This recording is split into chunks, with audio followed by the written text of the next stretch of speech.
上周我做了一期放送禁止我的三位妻子的影评。这部片子最反直觉的地方在于，标题写的是三位妻子，镜头也确实给了三个女人大量篇幅，她们的性格、彼此之间的关系、共同生活里的摩擦，以及她们为什么留下来，都被反复展示。但最关键的问题，片子始终没有真正回答，这个男人到底是怎么做到的？他为什么能够让三个女人同时接受这段关系？镜头很少真正进入他的内心，他没有被仔细审判，也没有被充分拆解，他只是默认的站在所有关系的中心，维持着某种微妙的平衡，然后死了。男人本人逐渐变得模糊，片子最终留下的印象甚至不是这个男人到底做了什么，而是这个男的手段了得。我当时觉得这个结构很奇怪，直到2026年春季档，我突然看到了一组非常微妙的现实巧合。幸有新剧，唐田英里家也有新剧，而东出昌大现在最稳定的公众形象，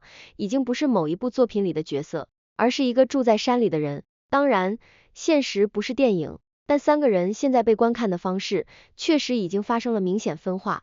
幸今年的新剧叫《血与汗》，这是一部由日本和芬兰共同制作的犯罪悬疑剧。幸饰演一名日本刑警，因为一桩跨国案件前往芬兰调查。从制作配置来看，这不是一部轻量级作品，但它也没有成为春季档最喧闹的话题。这不一定意味着作品失败，它本来就是付费频道播出的剧集，并非面向最大众市场的黄金档作品。更重要的是，幸现在可能也不需要依靠一部剧完成所谓的翻身。离婚以后，他带着孩子生活，继续工作，也逐渐建立起新的生活秩序。很多人对他的好感已经不只来自某一部作品，而是来自一种更稳定的印象，他把自己的生活重新接了起来。血与汗对他来说，不像一场必须成功的考试，更像是他仍然在继续拍戏。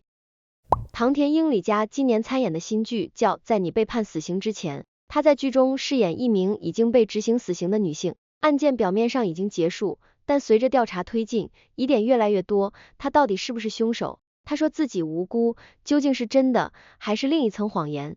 这个角色不需要观众立刻喜欢他，也不需要观众立刻相信他，他只需要让人持续怀疑。而这种角色恰好适合唐田英里家现在的状态。他过去的荧幕形象经常带着一种安静、透明、略微疏离的感觉。经历过那场风波以后，悬疑剧反而给了他一个更合适的位置。他的沉默、停顿，以及看起来像是在隐瞒什么的表情，都可以变成表演资源。这不代表观众已经重新接受他，只能说明行业开始重新给他角色，而他仍然需要通过作品一点点重新建立自己的位置。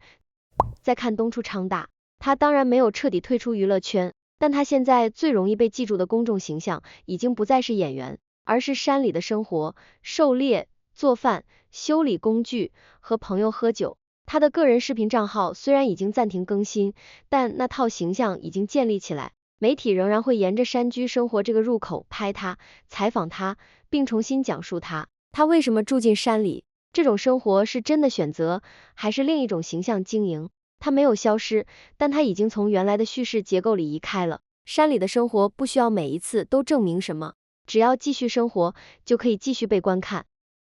现在再回到我的三位妻子，就会觉得这组巧合非常微妙。现实里，幸继续拍戏，唐田英里家也继续拍戏。他们的新作品出现以后，过去仍然会被重新翻出来。东出昌大面对的却已经不是同一套问题，他没有彻底隐身，只是换了一种被观看的方式。我的三位妻子里，镜头给的是女人，最终留下印象的是男人。现实里，持续被要求解释自己的，仍然是两个女人。最先离开原来叙事结构的，也是那个男人。这不是谁赢了，而是同一场风波结束以后，三个人分别获得了什么样的叙事出口。上期我的三位妻子的影评还没有看过的，可以去主页翻一翻。这两期其实在讨论同一个问题，镜头到底拍了谁，叙事又在替谁说话。